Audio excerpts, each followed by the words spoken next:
एक बार फिर आपका स्वागत। आप देख रहे हैं नेशन टू नेशन और अब बात चीन की, जो अंतरिक्ष में अपने पैर और ज्यादा मजबूत करने के मिशन में जुटा है।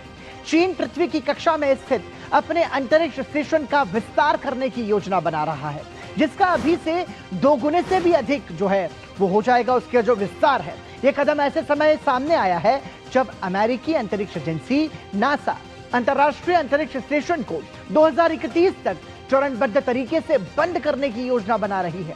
वर्तमान में चीन का तियांगोंग और आईएसएस कक्षा में मौजूद है। नासा की योजना अंतरिक्ष में आईएसएस को बंद करने की है। इससे चीनी अंतरिक्ष स्टेशन पृथ्वी की परिक्रमा करने वाला अपनी तरह का एकमात्र स्टेशन यहां पर बनता हुआ नजर आएगा। और अंतरिक्ष में चीन की ताकत ने वॉशिंगटन से लेकर मॉस्को तक खलबली मचा दी है। ड्रैगन अब सिर्फ जमीन और समुद्र पर ही नहीं, बल्कि अंतरिक्ष के शून्य पर भी अपना वर्चस्व जमाने की फिराक में है। चीन ने पिछले 1 दशक में वो कर दिखाया है जिसे हासिल करने में अमेरिका और रूस को दशकों लग गए। और अब रेस है फिर से चांद पर पहुंचने की, जिसमें वो अमेरिका के साथ मुकाबला कर रहा है। चीन का लक्ष्य महज विज्ञान नहीं है।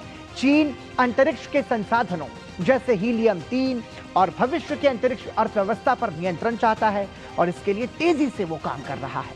आपको बता दें कि चीन वर्तमान में एकमात्र ऐसा देश है जिसके पास एक अंतरिक्ष स्टेशन है जो 2022 में चालू हुआ था। 1996 में इसके संचालन शुरू होने के बाद से 3000 से अधिक प्रयोग किए जा चुके हैं।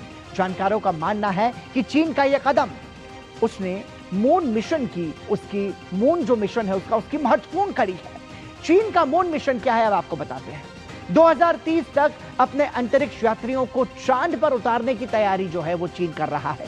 चांद पर स्थायी बेस बनाने की तैयारी चीन की है और लूनर लैंडिंग फेज के बुनियादी ढांचे पर फिलहाल चीन बहुत ही तन्मयता के साथ और तत्परता के साथ काम कर रहा है। वेनचांग स्पेस लॉन्च सेंटर में लूनर मिशन के लिए चीन का काम लगातार जारी है और चीन रूस के साथ मिलकर ILRS भी बना रहा है। साथ ही चांग E7 मिशन इसी साल या जल्द ही लॉन्च होने वाला है, जो कि चीन का एक बहुत ही प्रभावी और महत्वाकांक्षी मिशन है। चांद के दक्षिणी ध्रुव पर पानी की खोज करना इस मिशन का लक्ष्य है, जिस पर चीन बहुत तेजी से काम कर रहा है। चीन 2026 में मिशन चांग E7 लॉन्च करने की तैयारी कर रहा है और ये जो मिशन है ये काफी महत्वपूर्ण माना जा रहा है। अब आपको बताते हैं कि ये जो चांग E7 मिशन है आखिर ये है क्या। अगस्त 2026 तक लॉन्च करने का चीन ने इसका लक्ष्य रखा है। इसमें ऑर्बिटर, लैंडर, रोवर चांद पर भेजा जाएगा। साथ ही पानी की बर्फ और संसाधनों की खोज करना इस मिशन का लक्ष्य है। यह मिशन 8 साल तक चल सकता है और 2030 तक मानव लैंडिंग की तैयारी भी इसके माध्यम से चीन करने की कोशिश कर रहा है। लॉन्ग मार्च 10 रॉकेट का परीक्षण अंतिम चरण में है और चीन रूस बेस बनाने की तैयारी कर रहे हैं। तो एक तरीके से चीन का मिशन चांग E7 अपने आप में एक महत्वपूर्ण मिशन है जिस पर चीन बहुत तेजी से जुटा हुआ है। और अब बात उस दुनिया की जो है तो हमारे पास ही, लेकिन उसके बारे में अब भी हम बेहद कम ही जानकारी रखते हैं। समंदर,